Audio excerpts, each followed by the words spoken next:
They say being a parent is a full-time job, but I already have one of those. Luckily, I use Instacart to help me order everything I need while I'm stuck in meetings all day. So while Instacart is helping me get groceries, snacks for school lunches, and something for at-home happy hour, I get more time back to juggle my day job and my mom job. Save time by downloading the Instacart app or visit instacart.com to get free delivery on your first order using the code INGREDIENTS22. Offer valid for a limited time. Minimum order $10. Delivery subject to availability. Additional terms apply. But the general problem with the strategic fund allocation in China is it is dominated by technocrats who have a vision for what they want, and that vision is pretty focused on making sure there is leading-edge manufacturing in China. But at the end of the day, all the money in the world won't get them there, and prioritizing more fabs that are saying they're pursuing leading-edge manufacturing really does not represent a good use of funds. China's chip dreams. That's hard to say. China's chip dreams and what the U.S. should do about them. John Verwey, formerly of Commerce's BIS, the USITC, and USTR, and recently just left government and was last spotted skiing in Washington State, joins China Talk today. John, welcome to the show. Thank you for having me. So, John, where does China sit today in the global semiconductor value chain? It is struggling, in a word. If you think about the global value chain for semiconductors is generally consisting of 3 steps: design, fabrication, and assembly, test, and packaging, which is bundled into the 3rd step. China's performance is a mixed bag. There are definitely some signs of hope in each of those 3 steps that I just mentioned. But in general, its progress up the global value chain is not happening as fast as it would like or as broadly as it would. It's just not seeing the success that it had hoped for in lots of the industrial plans where it articulated its goals for this industry and its industry's domestic progress. So let's take it all the way back to 1956, which is where you start the clock on China's chip dreams. What was the vision throughout the Mao years and coming up to the end of the century from a policy planning perspective within the Chinese government? So I generally break it down into a few multi-decade periods. Beginning in 1956 and concluding in 1990 is one chunk of time in which China's industrial efforts with respect to semiconductors followed a certain logic and plan. And then a second period from 1990 to 2002, another from 2002 to 2014, and then 2014 to present. So before I get started with each of those periods, I should definitely direct any interested listeners to the PhD dissertations of Susan Mays and Doug Fuller. I think Doug actually appeared on your show previously, but the two of them really wrote the history of the Chinese chip industry from the mid-1950s to present and did the original research. And a lot of what I will summarize here is derived from their work. With that said, the period from 1956 to 1990 was all about state-led planning with a heavy emphasis on indigenous innovation. And in practice, what that meant is the Chinese government decided they wanted to make chips, and they ran a series of state-run labs that conducted research and development with respect to materials, design, fabrication, all aspects of the chip process.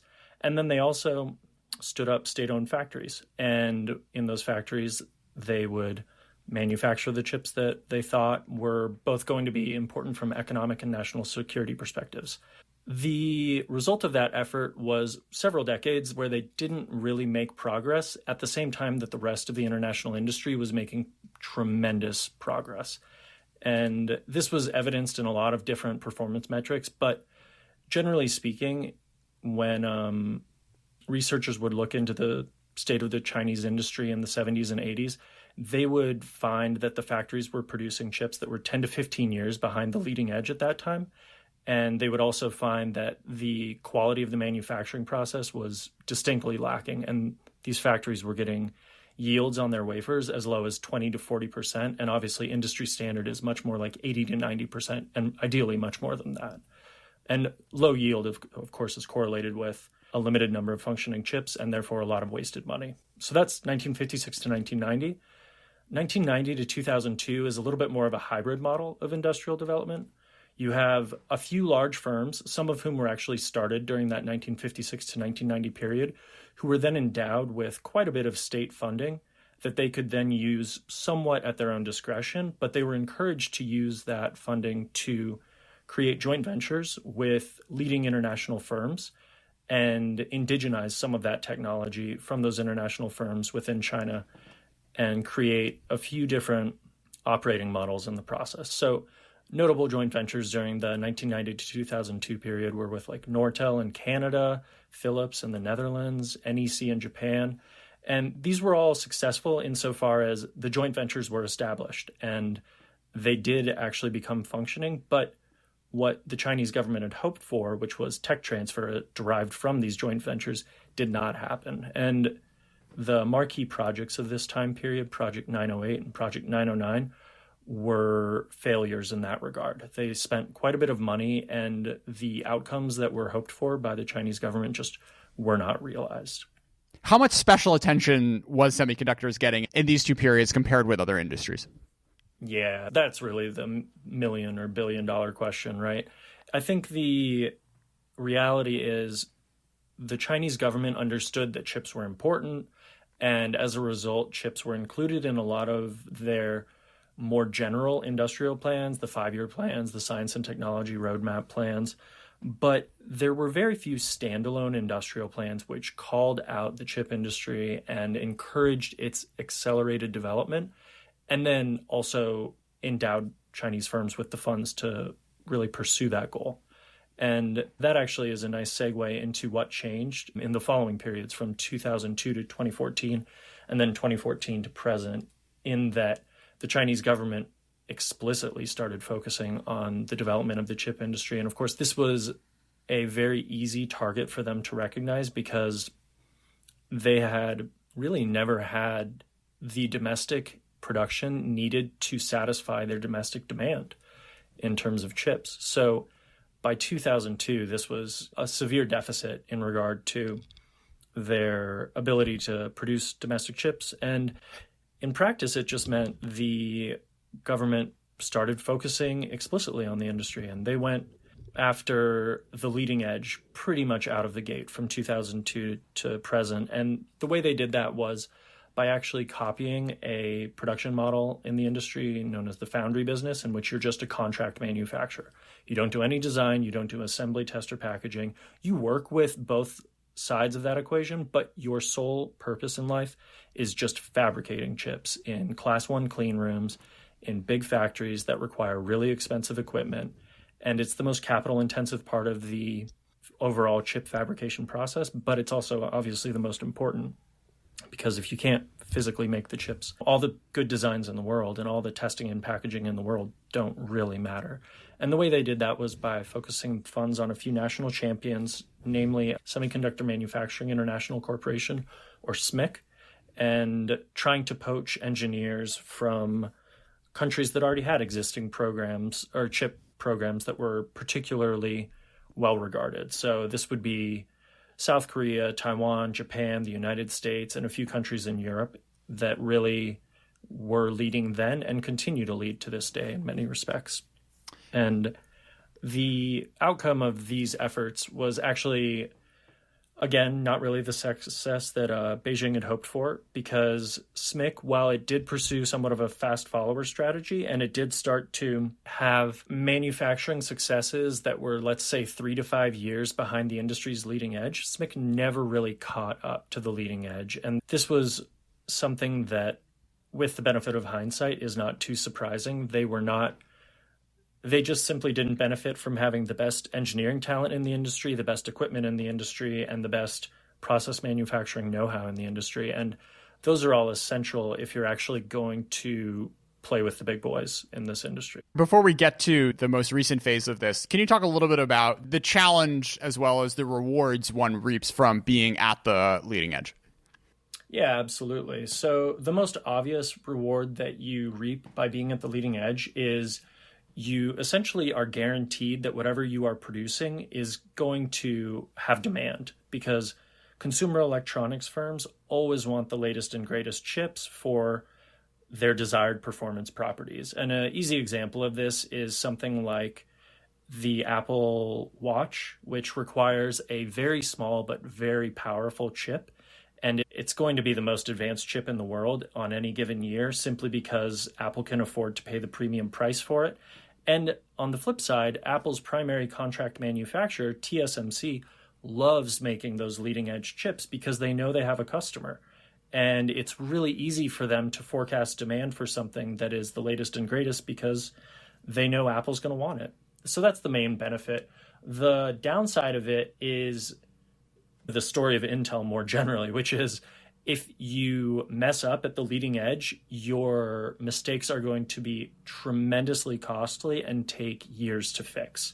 And essentially, if you mess up at the leading edge, you have dug yourself a hole that is nearly impossible to get back out of because your CapEx in this industry to get to the leading edge is tens of billions of dollars annually. And then on top of that, you need an R&D budget, which is probably for 5 to 10 years preceding you developing a leading edge chip, 20% of your profits annually. So you're just burning cash. And if it doesn't pay off, it's a really catastrophic failure from a financial perspective. And that's what's happened to Intel in the last couple of years, which is, of course, very unfortunate. And we can get into that later. But those are the top level benefits and trade-offs of pursuing leading edge manufacturing in this industry. As someone whose spouse just got a new M1 MacBook Air, I can concur that leading edge is really something. John, so there's something qualitatively different about spending 20% of your profits, putting tens of billions of dollars into this R&D stuff and doing a fast follower approach, which is, 3, 5, 10 years behind what the TSMCs and back in the day, the Intels of the world were able to produce. Yeah, absolutely. And it's a little bit deflating from a policymaker perspective to have thrown such massive sums of money at a company like SMIC and 20 years after really starting to open the spigot in terms of funds, not have a leading edge manufacturer in the country to show for it. That has to be a little bit disappointing. But this is not exclusively the fault of either SMIC or the Chinese government or a failure of imagination. They had their goal. It was well articulated. At the end of the day, it really speaks more to the fact that the industry is difficult to break into. It takes a lot of time. And if we're having this conversation 20 years from now, that SMIC may well be at the leading edge, and a 40-year time horizon to develop a leading-edge chip industry is probably about right.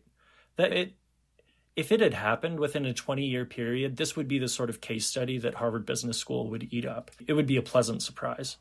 And that's just the reality. And to be honest, the Chinese government's well aware of that, so they're committed for the long haul anyways. Do you want to do the post-2014 plan, or have we covered it? Sure, yeah. So briefly, what changed after 2014? Yeah, so in 2014 and 2015, the Chinese government really got serious about the chip industry in particular. And this was evidenced in 2 industrial plans that came out during that time period. First, in 2014, the National Integrated Circuit Plan and the corresponding National Integrated Circuit Fund were stood up. And these articulated big picture goals, 10, 25-year time horizons for where they wanted the Chinese industry to go, what they wanted the Chinese industry to make, and how they hoped that the industry would get there. And then in 2015, of course, Made in China 2025 was released, and chips were one of the 10 or 12 industries that were highlighted in Made in China 2025, but they got another very explicit call out. And there was also a corresponding technological development roadmap that they released with production targets, which were very ambitious. And we can get into this later, but there's just no way those production targets are going to be met on the timeline they hoped for. So, for example, they said that 40% of all chips that China consumes in 2020 should be made in China. And that didn't happen. And also, it was a somewhat poorly defined goal because they didn't do a great job defining what constitutes a made in China chip. But that is a little bit more of a detailed conversation. The big picture takeaway, though, is they started focusing much more deliberately on the development of the chip industry and investing up and down the chip industry's global value chain outside of China to indigenize production within the country and kind of best practices worldwide in country, and then also within China, and fostering a very vibrant chip design sector. And they've already had a very successful semiconductor materials industry within the country, but really shoring up that global value chain as well. So we're halfway through the Made in China 2025 class. What does the midterm report card say? Yeah. And you can't say incomplete. I'm sorry. Yeah, I won't limit myself to that. So the midterm report card isn't great. And the reason we can say that with some level of confidence is because the chip industry is very well structured, and there's a wealth of publicly available data out there that if you know how to interpret this data, you can basically tell the future of how a specific factory or a specific country's series of factories are doing in terms of their production, their output, or their timeline for development and full production. And when you look at the data and you look at what China has done and is doing and will do in this period from 2015 to 2025, they're just going to miss almost all of the production goals that they articulated in 2015 for both the 2020 period and the 2025 period. So they hoped that by 2025, China would be producing 70% of the chips that China is consuming in 2025. And depending on how you define Chinese chip production, you can either define it as a Chinese headquartered manufacturer that is operating a factory in China. That would be like SMIC, for example. Or you could define it as any company, international headquartered or Chinese headquartered, that is producing a chip within China. The report card just doesn't look good either way. In 2020, we're producing under 10% of the chips China needed. If you count it based purely on Chinese headquartered chip companies, and if you include the non-Chinese headquartered chip companies that happen to have a factory in China, so this would be output from Samsung's factory in Xi'an or Intel's factory in Dalian or SK Hynix, even then, they're still under 20%. They're just a long ways away from making 70% of their chips that they consume in China in the next 4 years. And you can look at factory build times and the number of wafer fabs that are under construction currently and what the lead time is to order specialized pieces of equipment. In some cases, it can be 18 months to 2 years.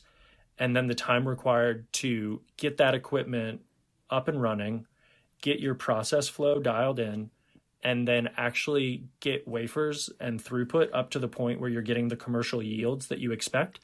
The timeline it's well beyond 2025 for basically all of the factories that they've started in the last 5+ years. The big exception being YMTC, which is honest to God producing memory chips in China, and they're doing it at volume production. So good for them. They made it.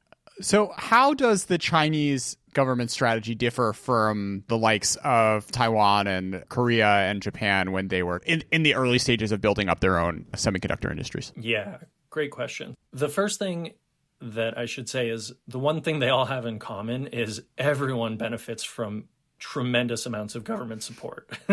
So what China is doing is perhaps unprecedented in terms of the scale and the volume of money involved, but it does not differ in conception from what Japan, Taiwan, and South Korea did when they wanted to really develop their chip industries. I'll start with Japan, but what Japan did was they got lucky in terms of their timing. They focused on a subsector of the industry, the memory chip industry, and they used their targeted investments to dominate in the memory chip side of things.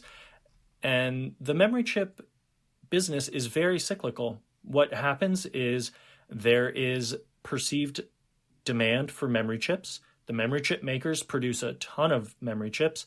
They almost always oversupply the market. Then demand gets depressed. The memory chip companies run into a rough 18 months to 2 years of time for them financially.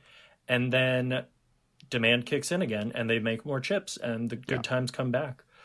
And what Japan did there is they got lucky in terms of their timing. They started really funding their memory chip businesses at a downturn in the industry internationally, and that was really great for Japanese firms to then enter when there was an upswing in demand because they could really start marketing their products in an environment where those products were desirable outside of Japan, which is an essential part of being successful in the chip industry writ large. No country is an island with respect to this business. You have to sell outside your country if you are going to get the economies of scale necessary to actually have a commercially viable business. There's even China, which consumes more chips than any country in the world. For a Chinese firm to be successful, they need to be able to sell outside of China. But that's a brief digression. So Japan got lucky, and they also targeted a subsector of the industry. Taiwan did a similar thing. So again, lots of government support, specifically in the form of the Industrial Technology Research Institute and a few of the other science parks, which the government stood up.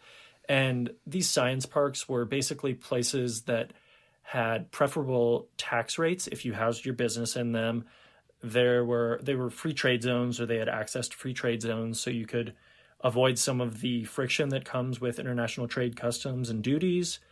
And they encouraged returnees. So a lot of the Taiwanese industry was and is led by Taiwanese engineers who worked overseas for a long period of time. Worked in the US, they worked in Europe, some of them worked in Japan. But the greatest success the Taiwanese industry has seen has been with these returnee engineers who then go on to take over or found marquee businesses. And the most marquee business in Taiwan right now, of course, is Taiwan Semiconductor Manufacturing Company or Corporation, TSMC. And there's been plenty of talk on this podcast and others, I'm sure, about TSMC. But the key point to take away from Taiwan's success is what TSMC does and what UMC, their less known but also very proficient partner in the country, what they do better than anyone else is contract manufacturing. So again, like Japan focused in memory, Taiwan focused in contract manufacturing or foundry services. And that was key to their success. Finally, South Korea synthesized some of the lessons of Japan and Taiwan. And really, South Korea is the most recent entrant into the industry in terms of an internationally competitive firm, at an internationally competitive firm level. The South Korean chip industry did not exist in a pure fabrication sense until the 1980s, certainly, but really the 1990s is when it started to take off. And the reason it took off was, again, South Korean government support. There were pretty aggressive tariff reductions, preferred interest rates, subsidies for research and development, and some pre-competitive research that they sponsored. But also the competition between chaebols in South Korea and the big industrial conglomerates, all of which had internal chip divisions, which were making products that were designed to be incorporated in other divisions of these conglomerates. That structure of business enabled some pretty quick internal feedback loops. So if, for example, SK Hynix was making a memory chip or an automotive chip, like a power semiconductor, and they wanted to put it in their Hyundai vehicles, they would put it over to the automotive division, having fabricated it in the chip division. It would either work or it wouldn't work. You would get feedback much faster, and you would get unfiltered feedback loops in that you would get the honest feedback and in a way that allowed the chip engineers to incorporate it quickly and strategically and do better. And so what lessons are the Chinese learning and not learning from those experiences? The lessons the Chinese government has taken from these experiences are definitely that it pays to focus on subsectors. And the Chinese government has definitely focused on foundries and memory chips. And that's probably a good place to start. Memory chips are, quote unquote, the easiest of the chips to make. And that's being generous. Memory chips are not easy to make, but they are, compared with analog semiconductors or CPUs, they're much easier. And they correctly focused on that. And they also focused on foundry services and giving money to companies like SMIC so that they could upgrade their process technologies by buying really good internationally made manufacturing equipment. And they've done an okay job of getting out of the way of the companies. So another thing that Japan, Taiwan, and South Korea did that the Chinese government observed is at a certain point, the economies of scale that I referred to earlier are essential for private firms to succeed. And the Chinese government has, compared with other industries that they are trying to support, had a somewhat light touch. So there may be some listeners who roll their eyes when they hear that, but compared to, I don't know, the agriculture sector or something, the chip industry in China is a little bit more market driven. And the Chinese government definitely learned that lesson, both iteratively through trial and error, and also by observing what was successful with Japan and Taiwan and South Korea's efforts. So one of the things you write about that's holding this industry back is strategic fund allocation, and that, while being somewhat in line with your kind of idealized vision of the path the Chinese government should go down, doesn't quite always line up to putting your bets always in the right spot. So where is the break in the system from a strategic and fund allocation side, setting the human capital issues and worries around U.S. exports controls aside? That great Chinese idiom, heaven is high and the emperor is far away, is really true in this industry as well, in that there are just a lot of regional, local, sub-national funds that have been stood up with money, sometimes allocated from the central government, but they are spending it frivolously. And the downside of that is government doesn't have perfect insight into what some of these funds are choosing to invest in. And conversely, some of these more local or subnational funds are investing in things that maybe they should not. And their money could perhaps benefit from a little bit of more central guidance, or at least a little bit better information that the central government might have access to. But the general problem with the strategic fund allocation in China is it is dominated by technocrats who have a vision for what they want. And that vision is pretty focused on making sure there is leading edge manufacturing in China. But at the end of the day, all the money in the world won't get them there. And prioritizing more fabs that are saying they're pursuing leading edge manufacturing really does not represent a good use of funds. What the Chinese government should be doing with their many billions of dollars that they're throwing at this industry is absolutely dominating in things like silicon wafers and neon gas production and photoresist manufacturing, that sort of thing, because those are choke points that let's say China has 75% of the market in some of those areas. That's not true in photoresist, by the way. Japan has 90% market share there. But that's exactly the sort of thing that they could catch up on. And there are plenty of Chinese firms that have vast expertise in chemical manufacturing, and that would be very advantageous for the country and for this industry to have that strategic resource. Yeah, it's interesting because I can totally see how the sort of sexier pitch that's going to bring you the tens and sometimes even hundreds of billions of dollars into this is saying we want to compete with the best and beat TSMC at their own game and what have you. But the sort of more subtle and arguably smarter long-term play would be to develop those sorts of choke points so that you as a country have leverage that you can use in when you get in these tits for tats with the US, that's a little more high end than saying, okay, we'll just stop sending you rare earths or something. Yeah, exactly. And that tension is very manifest in SMIC specifically. There's been some great coverage in the Financial Times of all places for the last few years about the internal conversations happening at SMIC and the debate about whether it would be wiser for them to focus on really dominating at 22 and 14 nanometers and dialing in that process manufacturing, which is incredibly lucrative and very profitable, but it's also not the leading edge. And that is where the tension is there are also voices, many of them aligned with the Chinese government, which are telling SMIC that they have to pursue the leading edge. And it's okay if they're not great at 22 and 14, so long as they're pursuing 7 and 5. So trade-offs abound. Yeah. And then the question is, to what extent is that money that's getting thrown at 7 and 5 money that's wasted, or is it a sort of investment in the future of that 27-year-old engineer who's working in SMIC, who, if they were sticking with the 22 nanometer stuff, they would never be able to make a shot at this later on in their career. And by putting money into the fancier, harder end of this spectrum, you're building a more competitive ecosystem for the long run, even if you're trading off the kind of leverage you may get in the 5-year time horizon by having a tighter grip on some less advanced technology. Yeah, definitely. Pursuing leading edge is great from a marketing perspective because it allows you to both recruit and retain good engineering talent. So you're going to keep Chinese engineers in the country that would have otherwise gone overseas to work at the leading edge firms if they have a leading edge firm in the country they can work for.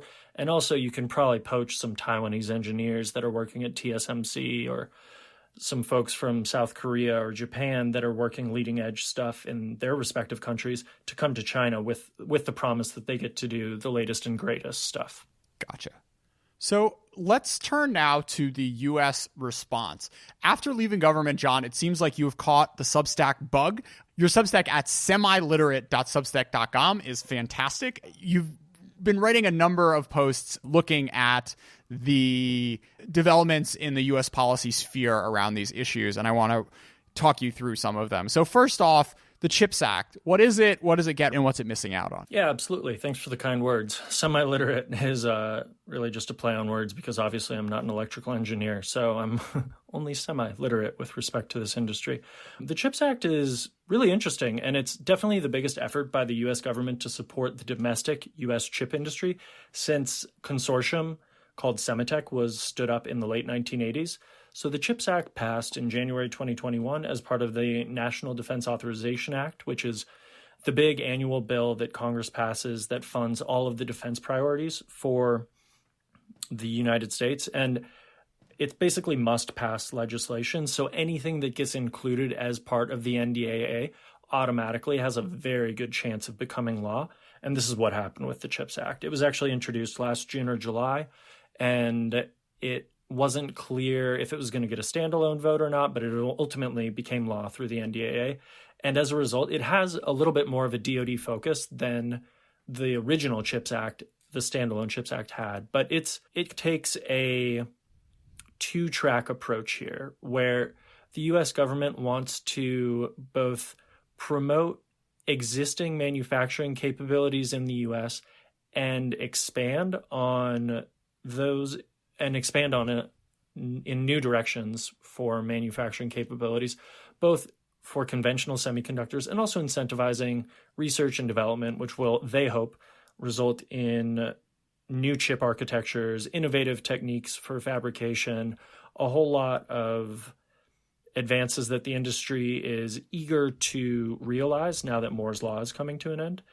And in practice, what this means is the U.S. government is very focused on made in the USA chips and making more chips in the USA, which is going to be great if you're a large chip maker like Intel or an equipment maker like Applied Materials or Lam Research. And it's going to be less helpful if you are a little startup in Silicon Valley that has the dream of photonic chips and you really love the idea of manipulating light to communicate and store information and believe that is the future of the chip industry.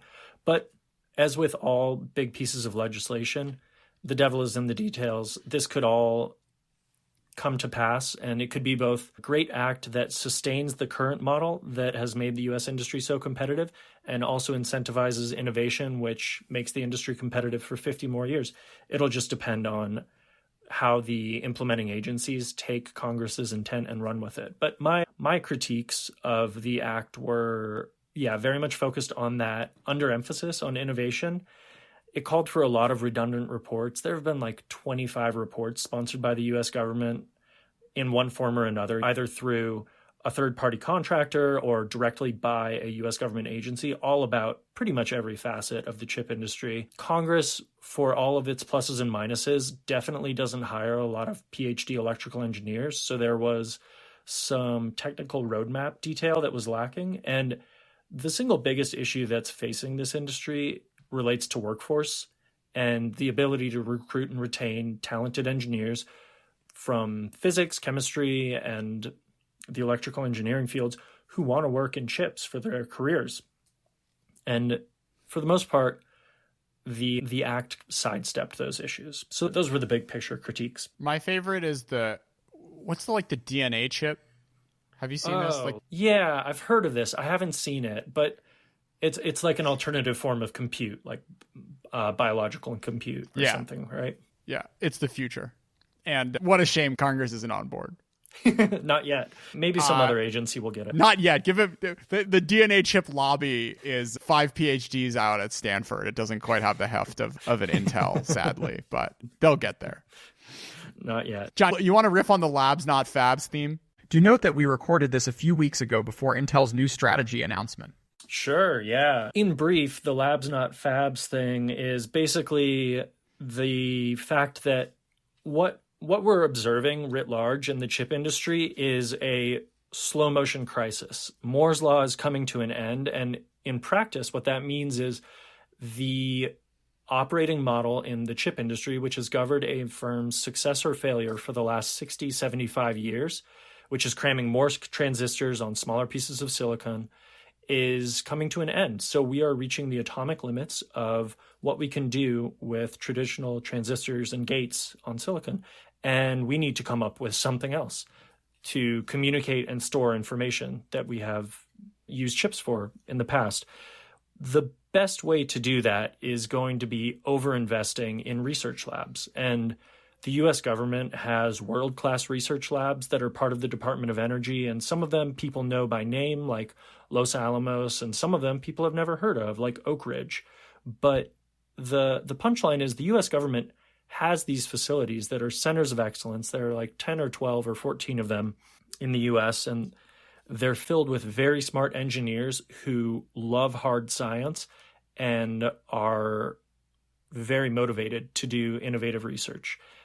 And the CHIPS Act could have thrown a lot more money at those labs, and that would have been money very well spent, because by focusing on fabs more than labs, what you end up doing is basically encouraging the chip industry to pursue its traditional operating model to the bitter end. And there are lots of creative ways that you can get around the slowdown or perceived end of Moore's law. They're doing things with packaging and chip stacking, and the term nanometer doesn't actually refer to the performance characteristics of a chip anymore. Like Intel's 10 nanometer chip performs at about the same level that TSMC's 7 nanometer chip does. So there's a little bit of variance here in how far away we are from the end of Moore's law. But the fact of the matter is that by focusing on funding existing fabrication of quote unquote normal silicon CMOS chips, you're not going to innovate the way that we ultimately will need to innovate to dominate going forward. John, how many degrees away is Intel from turning into a sclerotic SMIC SOE national champion? Oh man, hopefully many degrees away. It's been a really rough couple of years for Intel. So on the one hand, the thing that's made Intel so successful is it has this instruction set architecture called x86, which forms the bedrock of all CPU design. And CPUs are just the brains of computers. Think of memory chips as the chips that remember things, and CPUs as the chips that actually execute instructions and compute for your computer. They are the essential part of what makes our electronic devices think and work for us. And Intel's just had a complete monopoly on that, like 95% of the market, because of inventions that the company made decades ago now, and has dominated in the personal computer market in particular, and took advantage of that ascendant wave into the 80s, 90s, and early 2000s. But Intel's gotten unlucky in that smartphones became a thing, and the CPUs that they design they run hot and they burn a lot of energy, and those are not great characteristics for a smartphone where you have a small battery and it's in your pocket. And those macro factors haven't helped into Intel's business. At the same time, to go back to what we were talking about earlier, they had a process slip last year, so their fabrication technology more generally has not continued to progress at the rate that they had hoped for. And that process slip is going to cost the company probably double-digit billions over time. It isn't clear quite yet what will happen. And they actually just fired their old CEO, Bob Swan, and hired an Intel veteran who had been over at VMware recently. And I believe he's taking over like this or next week. And he's an engineer's engineer, apparently, and they're really optimistic that he'll be able to turn around the company. And it'll be a bit like the story of Steve Jobs and how he built up Apple, and then he left and Apple stumbled, and then he came back and he released the iPhone and changed the world. And they're hoping that's what will happen with Intel. To get to your specific question, I don't think it will end up like SMIC simply because it has a huge intellectual property moat. Like where Intel's headed is in the direction of IBM, which used to be innovative and brilliant and come up with all sorts of novel things that really revolutionized the way people go through their daily lives. And IBM is still around. It's still a big company. It still has the most patents of, this was true a few years ago. I don't know if it's still true, but they still had the most new patents registered year on year of any company. So they're doing things, but their business has transitioned from designing and making world-changing devices to coming up with technologies and charging other companies to license them, and then letting those companies do world-changing things with those with the licensed technology. That would be where I worry Intel is headed. And we'll know more, I would say, by later this year, because one thing the CHIPS Act could do is throw up to $3 billion at a company like Intel and incentivize them to retool one of their existing factories and upgrade their ability to produce the next generation of chips. Or it could give them money to buy more advanced equipment, a little bit of both. We will see if Intel takes that sort of money. And if it does, that to me would be a sign that it's admitting that it needs money and that pursuing purely commercial electronics isn't enough for it anymore. And that would be a level of state support, tangential state support, that Intel hasn't had to rely on previously. Also, $3 billion actually isn't that much money for a company like Intel, so we'll see how much it moves the needle. I was about to say, this act is not going to have a lot of impact one way or the other. Yeah, it'll be really good for defense microelectronics. That's one thing I forgot to mention is the program that the U.S. government uses to purchase microelectronics is called the Trusted Foundry Program. It was stood up like 20 odd years ago during the Bush administration. And essentially what that did is it looked for companies capable of making chips in the US, and it asked them if they were interested in doing or expanding their business with the US government. And then it defined criteria, which if a company were to meet those criteria, they were quote unquote trusted, and thus their chips could be trusted and they could go into defense systems. But the problem with that, and this has become a reoccurring theme now, I guess, in my comments, is the defense industry, or DoD alone, is not enough to support any chip company, in the same way that only selling to other Chinese buyers is not going to be enough for a Chinese chip company. You really need to have a broad focus in order to have the scale of commercialization that gets you the economies of scale that make you competitive. And the reforms to the defense microelectronics side of things will be good. They're probably a little overdue, and we can talk about global foundries and how that fits into the CHIPS Act and it being a little overdue too, if you want. But yeah, these big manufacturers in the US like Intel and Global Foundries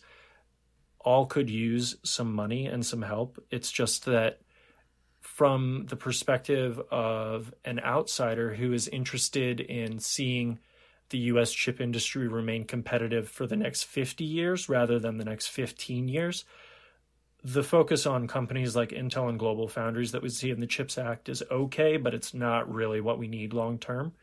And we just need to see a lot more innovation that will probably come from smaller startups and later entrants than companies like those. So let's come back to our favorite theme here at China Talk, export controls. What is your take on what the U.S. should be doing with them?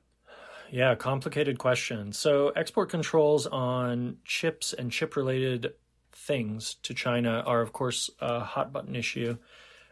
I think in general, what the U.S. government has done so far with respect to export controls on the semiconductor industry, it probably has not hurt the U.S. industry as much as I had worried, and it probably has not hurt the Chinese chip industry as much as the U.S. government had hoped. So I guess my personal view is somewhere between the two ends of the spectrum. On the one hand, there are people who think that the status quo is just fine and we don't need to worry about selling chips or semiconductor equipment or EDA tools to China. And then on the other end of the spectrum are people who are like, we cannot have Cadence, Mentor, or Synopsys sell any EDA tools to any Chinese buyer. And I'm obviously somewhere in the middle, as I think most people who have engaged with the industry are. It's just impossible to cut China out of the global value chain at this point. And if you really wanted to, what would end up happening is you would bankrupt semiconductor manufacturing equipment makers and EDA tool vendors in the US, two of the crown jewels of the US chip industry. And in the process, you might not bankrupt them, that might be a little hyperbolic, but what you would do is you would severely curtail their ability to invest 15 to 20% of their annual revenue in research and development. And that research and development is what has made them crown jewels. I think broad strokes, my preferred path would be something like no lithography, etch, metrology, process control equipment can be sold to a Chinese end user that is attempting to use it for sub 7 nanometer or below manufacturing, let's say. And I think that would probably that's probably okay with EDA tools as well. But EDA tools they're just software. And they've probably already been licensed at least to HiSilicon in China to do 7 nanometer chips before the Huawei sanctions went into effect last year. So the cat's out of the bag there. And if they really wanted to, and I'm not saying that they already have necessarily, but it would be a very simple matter to copy that software, and it's already in China. So the problem with doing that is if you're a Chinese firm and you pirate EDA software and you then use that pirated EDA software to design a chip, which then gets fabricated by a Chinese firm, you have broken many international agreements, and not the least World Trade Organization obligations and World Intellectual Property Organization obligations. And so that chip could never be sold outside of China to a buyer. And even if it were sold to another buyer in China, both the producer and the consumer of that chip would probably be targeted by the government, the EDA tool vendors that's displeased with that outcome. Speaking of all the things that the U.S. government could spend billions of dollars on to support U.S. semiconductor policy, one of the very impressive works of bringing a ton of different data sources together by CSET was putting a number around how much money these different parts of the global supply chain would lose if they stopped doing business with China.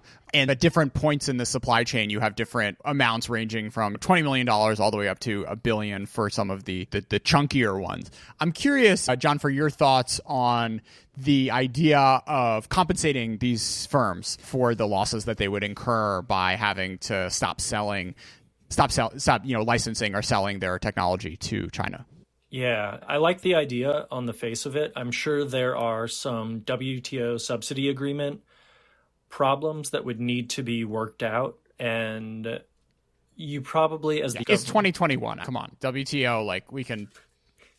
That's true. Yes. Setting that aside. Yeah. In general, it makes good sense to me. And the fact of the matter is the amount of money that some of these firms would lose by only having a small part of their overall sales to China curtailed is not so large that the U.S. government could not offset it.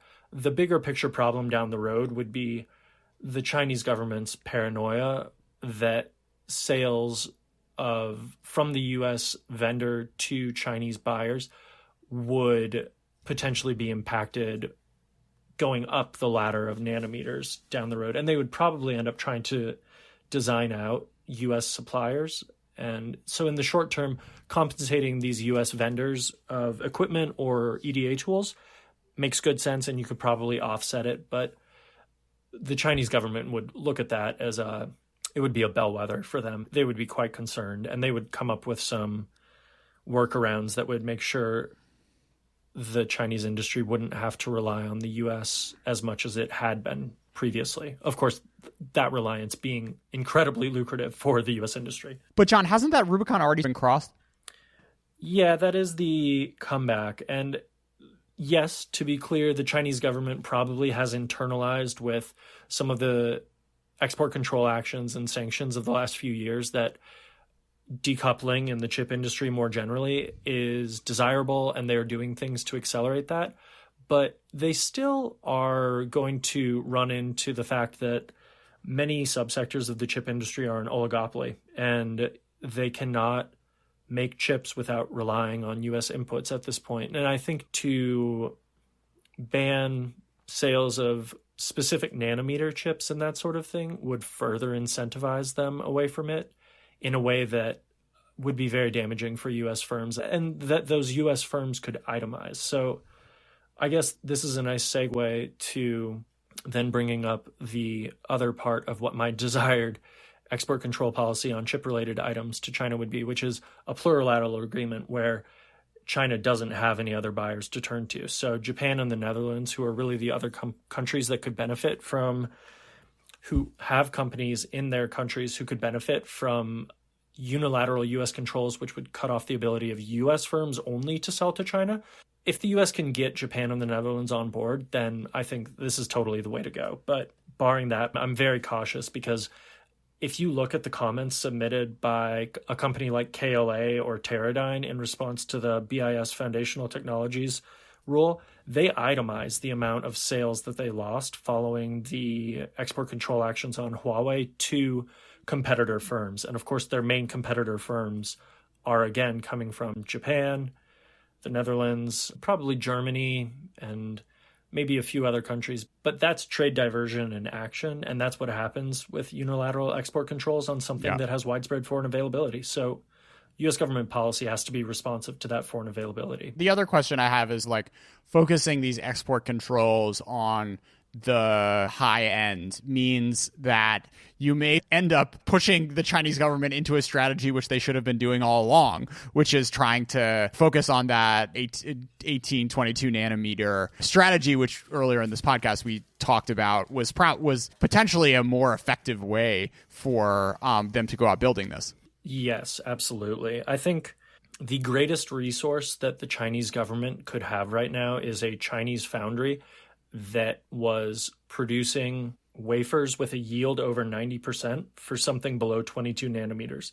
And they just don't have that right now after lots and lots of time trying. And there may be exceptions to this. There probably are some lines at SMIC which are below 22 nanometers and above 90% yield on their wafers, but the volume is lacking. They can do it, but they can't do it at the scale needed to meet the demand.